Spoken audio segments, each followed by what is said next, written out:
বিসমিল্লাহির রহমানির রহিম। আজকে আমরা দেখব কিভাবে ক্যালকুলেটরের সাহায্যে মিডল টার্ম করা যায়। তো আপনারা এই জায়গায় খাতায় দুইটা মিডল টার্ম দেখতেছেন।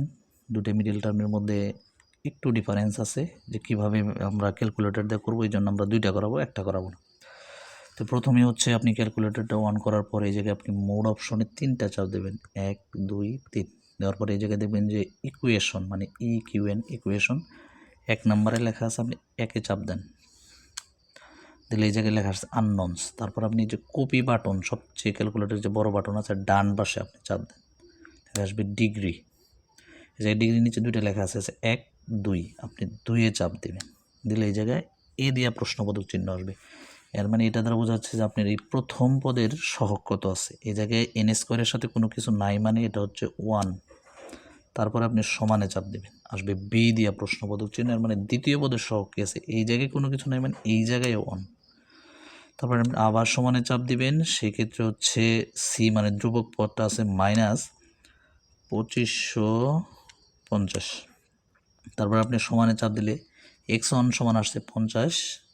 আপনি এই জায়গায় লেখেন x1 সমান হচ্ছে 50। আর একটা হচ্ছে সমান আরেকটা চাপ দিলে আপনি x2 এর একটা মান পাবেন, x2 সমান হচ্ছে -50। তো এটাকে আমরা কিভাবেই করব, যে আমাদের একটার চিহ্ন আসছে প্লাস, একটা আসছে মাইনাস। এখন যেটা ক্যালকুলেটরে প্লাস আসবে ওটাকে আমাকে করতে হবে মাইনাস, আর যেটা আসবে আমাকে মাইনাস ওটাকে করতে হবে প্লাস।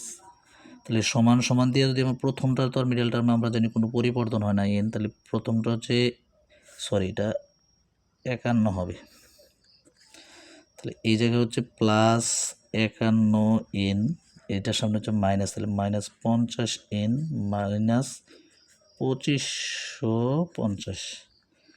প্রথম দুইটার মধ্যে থেকে কমন যাইতেছে আমাদের এন, তাহলে এটা কমন নিলে হচ্ছে এন, এই দুইটা থেকে একটা বাইরে একটা ভিতরে প্লাস এন, যদি কমন আসে থাকে 51। পরে কমন নেবেন আপনি -50, তাহলে এই জায়গায় 50 যদি আসে থাকে এন, আর বাইরে যেহেতু মাইনাস কমন, তাহলে মাইনাসটা এই জায়গায় হবে প্লাস। আর এইটা দ্বারা 50 দ্বারা যদি আপনি এটা ভাগ করেন আসবে 51। আপনি ক্যালকুলেটর দিয়ে ভাগ করে দেখবেন। তাহলে কমন এই দুইটা থেকে হচ্ছে একটা এন প্লাস 51, আর আরেকটা হচ্ছে আমাদের n -50। ওকে, হয়ে গেল। এখন আমরা আরেকটা দেখব। আমাদের কিন্তু আগের ফাংশনটা এইভাবেই করা আছে।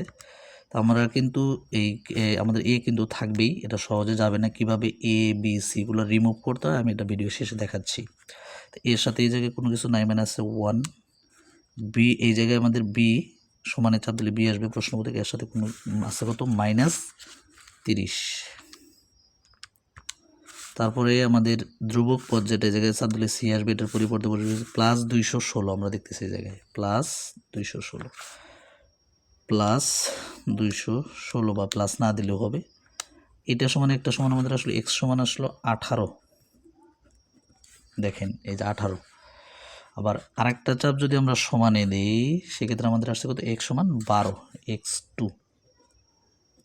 x2 সমান আসছে 12। এই জায়গায় কিন্তু আমাদের দুইটার সামনে একই চিহ্ন, দুটোতেই প্লাস আসছে।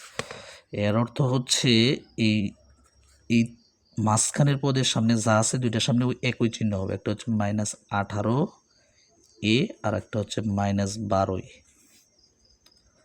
প্লাস হচ্ছে 216।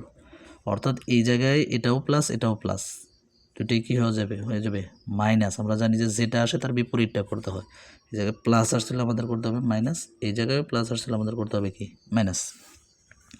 তাহলে প্রথম দুইটা আমরা দেখতেছি যে -18 -12 হচ্ছে -30।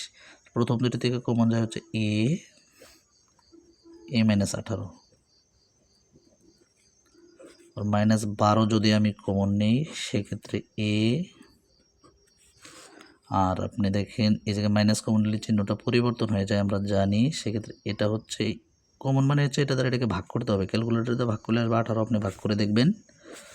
আর এই জায়গায় কমনটা হচ্ছে a -18, আর এই জায়গায় হচ্ছে a -12। ওকে, আমাদেরকে এভাবে যদি আমরা করি এসএসসি বা বিভিন্ন পরীক্ষা অনেক বড় বড় মিডল টার্ম আসে, সেক্ষেত্রে আমাদের ভুল হওয়ার কোনো সম্ভাবনা নেই। তবে ক্যালকুলেটরটা আমরা কিভাবে আগের মোডে নিয়ে আসবো, এটা কিন্তু আমাদের এরকম যাই করেন আপনার সহজে যাবে না। এটার জন্য আপনাকে ফার্স্টে শিফটে চাপ দিতে হবে, তারপরে মোডে চাপ দিতে। এই জায়গায় 3টা লেখা আসবে 1 2 3, 3-এর অলের নিচে লেখা আছে 3, আপনি 3-এ চাপ দেবেন। দেওয়ার পরে লেখা আছে রিসেট অল 1, মানে আপনি এই জায়গায় 1-এ চাপ দেওয়ার দরকার নেই, সমানে চাপ দিলেই অল রিসেট হয়ে যাবে। আজকে এই পর্যন্তই। আমাদের চ্যানেলটি নতুন, আপনারা সাবস্ক্রাইব করে রাখবেন যাতে পরবর্তীতে গণিত বিষয়ের বিভিন্ন ভিডিও দিলে আপনারা সেগুলো দেখে সেগুলো থেকে উপকৃত হতে পারেন। আসসালামু আলাইকুম।